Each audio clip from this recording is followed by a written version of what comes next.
Welcome back muri Zimbabwe pamuzinda wevanhu. Zvinhu zvichiitika muZimbabwe, Cape 3 voting yakaitika nezuro and Cape 3 rakawina with more than 80%. So of course pane mareasons akafanana kuti vanhu vaitengegwa mota, vanhu vaipiwa mari vaita sema-MPs aya. So we would assume obviously even members of the opposition ended up supporting Cape 3 because vakatengwa. But above that, there's also an incentive. Remember, 2 more years for each and every member of parliament anovotera Cape 3. Right, so Nelson Chamisa right now has issued a statement on X vachitaura about the process nezuro about everything. So regaitipinde mustatement issue on advocate Nelson Chamisa hanzi a shameful betrayal.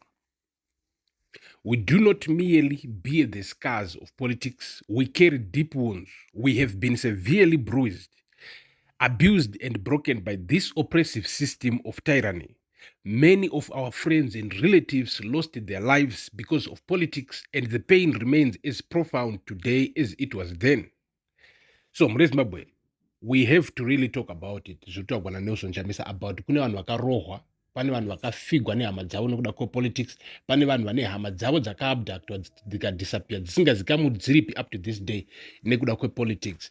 So just imagine MP wenyu makamuvhotera ari wetriple C, ari weopposition, and now makumuona Susan ari muparliament akutanga kusapota Cape 3. Apa mune hama dzakafa dzakarohwa dzichisapota MP yeye, dzichisapota Nelson Chamisa, but nhasi akupanduka because apiwa fortune wapiwa $50,000.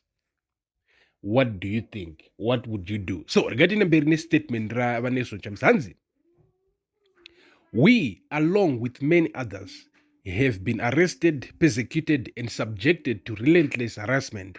We have been left for dead after numerous assassination attempts.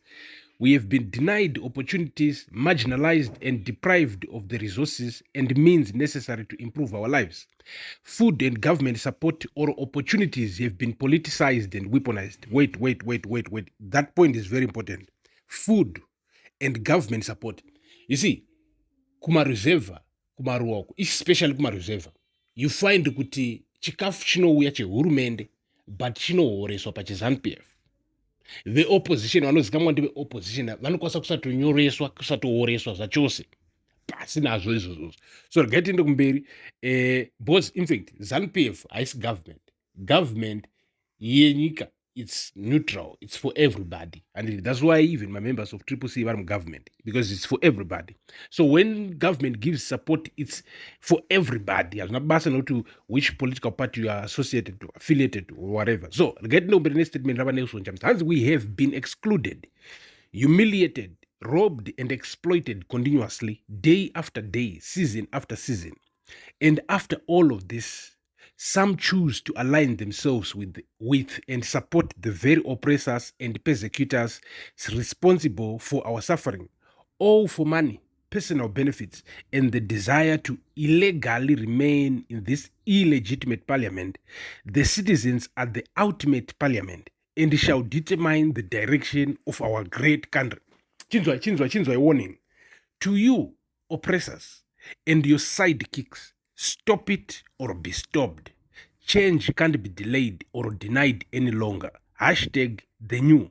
Hashtag the citizens movement. Hashtag God is in it. Nelson Chamisa wapedza statement muri kurinzwa hanzi change cannot be stopped or delayed or denied. Hazvisi kuitika, iri kutozouya. Nelson Chamisa ari kubhilivha zviri kutoitika. So let's get into the comments. What are citizens thinking about this statement? So hanzi comment section neanonzi K Begotten Son, hanzi ma1 angotaura takati ma1 ndobva anyarara zvikanzi naNelson Chamisa, zvinonyadzisa kunyara chaiko. Right. Hanzi naPeter Mupondi, these guys disappointed even some ZANU-PF legislators who are captured and who secretly opposed the bill. It's so embarrassing. Zvikanzi naNelson Chamisa, a national disgrace. Right. Hanzi Apostle Joel, well said, a nation cannot heal by rewarding oppression and forgetting the tears of its people. As Ecclesiastes 3 verse 1 says, every purpose has its season, and when the measure is full, volcano, in brackets chaphat, becomes the conclusion of the matter. The citizens are the ultimate parliament. Zvikanzi naNelson Chamisa, and all said and done, God is the ultimate parliament of all parliaments. Isaiah 33 verse 6, for the Lord is our judge, the Lord is our lawgiver, the Lord is our king. He will save us. You know, Zimbabwe, regarding our Bible, you know, gives people hope, and it allows people to oppose and be aggressive, but, you know, remain sort of, to the eyes of the one they are fighting, sort of hopeless or sort of harmless. Like, how can you be dangerous when you are using the Bible? But I think, whatever. Anyway, again, Hanzi China Tariro, Natariro Chingombe, Hanzi, they have sold their souls to the devil. Zvikapindugwa naNelson Chamisa, hanzi nekuda mota ne$10,000 chokwadi, wotengesa nyika nekuvimbiswa $20,000 yevhoti yeropa. Hanzi nase Brandon, son, this is a lesson. Strong institutions are a necessity, not strong men and strong women. A party that is structured with a non-constitution. Zvikanzi naNelson Chamisa, yes, strong institutions are essential, and we have, but where do you get this falsehood or lie that the MDC or CCC was not structured and had no constitution? Our issue is dictatorship and despotism. Right?